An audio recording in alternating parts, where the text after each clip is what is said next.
Bom dia, eu sou Davi Henrique, do 8º ano A, e darei um pequeno contexto sobre o período regencial e sobre o segundo reinado.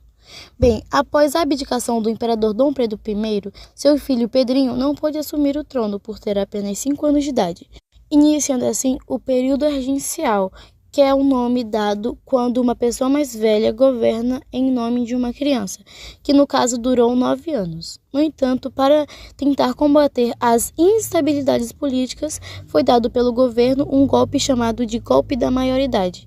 Apesar de ainda jovem, o reinado de Dom Pedro II foi longo e manteve por muito tempo uma estabilidade política, derrotando as últimas revoltas separatistas, vencendo a Guerra do Paraguai e conseguindo promover uma conciliação entre o Partido Conservador, chamado de Saquaremas, e o Partido Liberal, chamado de Luzias.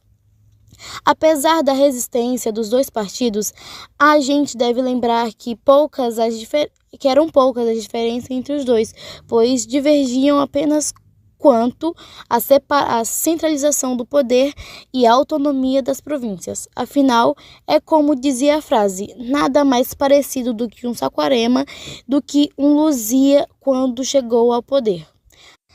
Assim, em 1847, foi criado um modelo parlamentarista que, ao contrário do modelo inglês, funcionava como um teatro de sombras, com a indicação do imperador para o Conselho de Estado, para o Senado, ir para o presidente do Conselho de Ministros e, por sua vez, convocava as eleições e revezavam os liberais e os conservadores no poder, que eram sempre reféns do poder moderador, e isso foi conhecido como parlamentarismo.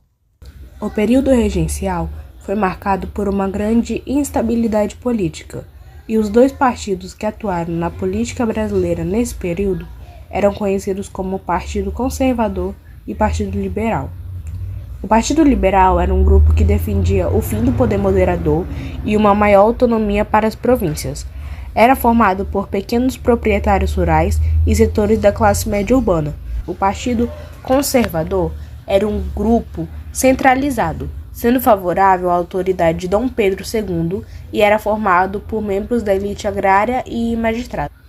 Embora tivessem posicionamentos diferentes, ambos os grupos apresentavam princípios semelhantes em relação à continuidade dos privilégios das elites agrárias e comerciais. O golpe da maioridade, também conhecido como a Declaração da Maioridade, garantiu a ascensão ao trono de Dom Pedro II em 23 de julho de 1840 aos 14 anos.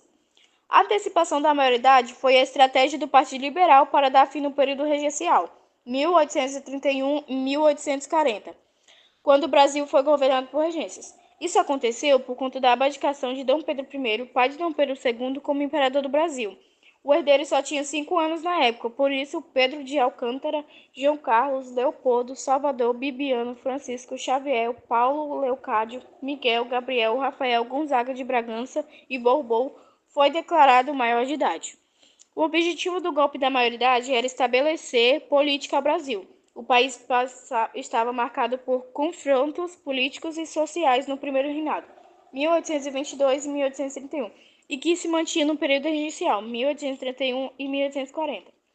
Durante o primeiro reinado, teve início em 1822, Dom Pedro I foi o imperador centralizado, desagradando muitos dos seus apoiadores. Com a ordem de Dom João VI, em Portugal, Dom Pedro assumiu como rei deste país e se encontrava dividido entre o Brasil e Portugal. Desta maneira, Dom Pedro viu-se obrigado a abdicar do trono brasileiro. Seu sucessor, Dom Pedro II, tinha apenas 5 anos. Por esse motivo, o país passou a ser governado por regentes, os quais eram apresentados por grupos políticos liberais conservadores, que defendiam princípios diferentes. A disputa do poder resultou numa série de revoltas, como a Guerra Ferroupilha, Cabanagem, Balaiada e a Sabinada. Olá, meu nome é João Bernardo e eu e meu colega Ícaro Cauê vamos falar um pouco sobre a Revolução Praieira. O que foi? A Revolução Praieira foi um movimento de caráter liberal e federalista que eclodiu na província de Pernambuco, no Brasil, entre 1848 e 1850, e foi motivado pelas disputas entre praeiros e conservadores. Olá, me chamo Ícaro Cauê e irei falar um pouco sobre o que os praeiros criticavam. Os praeiros criticavam fortemente o domínio comercial dos estrangeiros, especialmente dos comerciantes portugueses, que mantinham uma forte presença econômica em Pernambuco e eram frequentemente aliados dos grupos conservadores. Esses estrangeiros tinham grande influência no comércio local e eram vistos pelos praeiros como obstáculo ao desenvolvimento dos interesses nacionais e populares. Além disso, os praeiros se opunham à influência dos conservadores, particularmente da família Cavalcante, uma das mais poderosas e influentes da província pernambucana. Qual foi o desfecho da Revolução Praieira? A Revolução Praieira foi completamente debalada em 1849 e alguns dos principais líderes do movimento morreram em combate, já outros foram presos e depois executados. Falando agora da economia, o Segundo Reinado manteve a estrutura agrária da realidade econômica brasileira de outrora, priorizando a exportação de insumos agrícolas, dando, portanto, continuidade à tradição das elites latifundiárias. Entretanto, o Segundo Reinado foi um período de crescimento econômico, amparado principalmente no produto mais importante da balança comercial brasileira da época, o café. Tomar café havia se tornado um costume na realidade europeia do século XIX, pois dentro da lógica industrial, o café era uma bebida sinônimo da produtividade. Assim, o café brasileiro